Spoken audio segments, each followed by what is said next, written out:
11월 22일 월요일입니다. 가상자산 시황 분석 및 뉴스를 전달하는 블록체인입니다. 지난 24시간의 주요 시황 정보입니다. 지난주 56,000달러 선을 반납했던 비트코인이 주말 새 반짝 반등세를 보이다 다시 약세를 보이고 있습니다.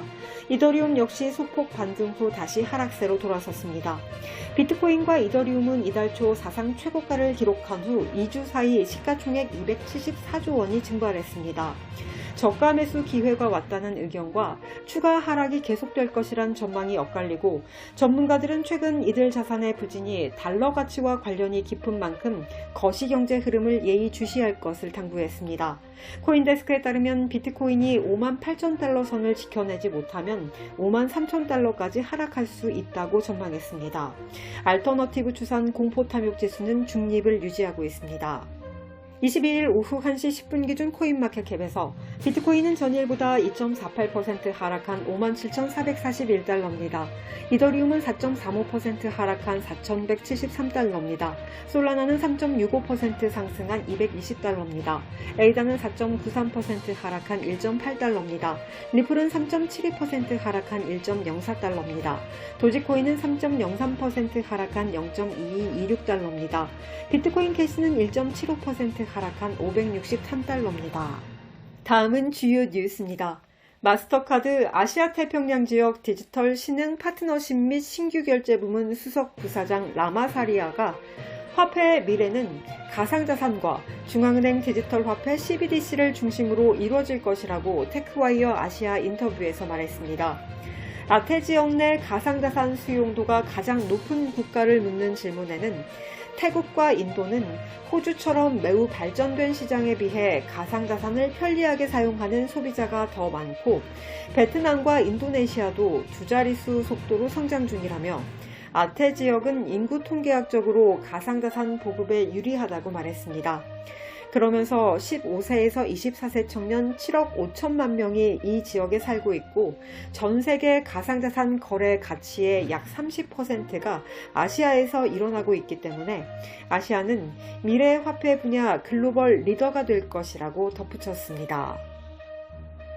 최근에 비트코인 하락은 레버리지 롱 포지션에 대한 수요 부족이 아니라 부채를 감축하는 디레버리징 때문일 수 있다고 코인데스크가 진단했습니다. 11월 10일 신고가 달성 이후 가격과 펀비가 하락했지만 미결제 약정은 그렇지 않다는 설명입니다.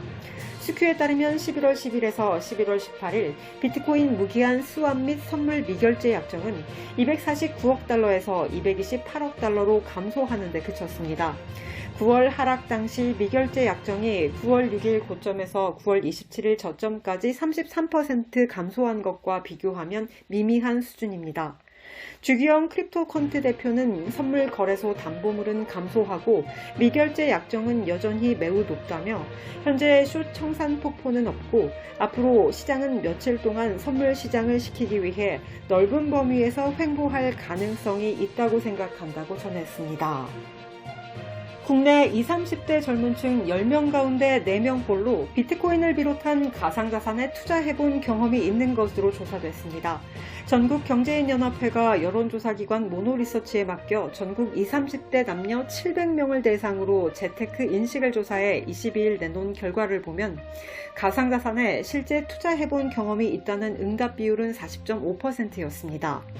투자 기간은 1개월에서 6개월 미만이 38%, 6개월에서 1년 미만이 35.5%로 나타나 대개 초보 투자자인 것으로 분석됐습니다.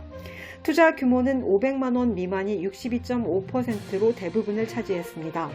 1억 원 이상 투자했다는 응답은 2.8%였습니다. 가상자산에 대해 자산 증식을 위한 투자 수단이라고 응답한 비율이 34.9%, 대체 결제 수단이라는 응답은 11.6%로 나타났습니다. 실체 없는 투기 수단이라는 응답 비율도 높아 43.7%에 이르렀습니다. 가상자산에 투자한 이유로는 근로소득만으로는 자산 증식이 어려워서라는 응답이 49.3%로 가장 많았습니다. 다음으로 주변에 이익을 본 사람들이 많아서가 15%, 소액 투자로 고수익이 기대가 되어서가 13.4%, 부동산과 주식은 가격 상승 등으로 진입 장벽이 높아서가 11.2% 순이었습니다. 20, 30대가 현재 가장 많이 활용하고 있는 재테크 수단은 예금 및 적금 37.5%에 이어 주식 33%, 가상자산 10.3%, 부동산 9.8% 순으로 나타났습니다. 최근 리서치에 따르면 금융기관의 10%만이 국가 간 B2B 결제에 가상자산을 사용하는 것으로 나타났습니다. AMB 크립토가 약 250개 금융기관과 250개 다국적 기업을 분석한 보고서를 인용해 이같이 전했습니다. 다국적 기업의 58%는 최소 하나의 가상자산을 사용한 것으로 나타났습니다. 보고서는 회사 규모가 커질수록 가상자산 사용 경향이 증가한다고 설명했습니다. 연매출 10억 달러 이상 기업의 81%가 한 개 이상의 가상자산을 사용하는 반면 연매출 1,000만에서 4,900만 달러 기업은 이 수치가 8%에 불과했습니다. 또한 대기업 중 46%는 비트코인을, 37%는 이더리움을 사용하는 것으로 나타났습니다. 금융기관의 경우 6%가 비트코인에 대한 액세스를 제공했고 스테이블 코인, 비트코인 캐시, 이더리움은 각각 4%로 나타났습니다.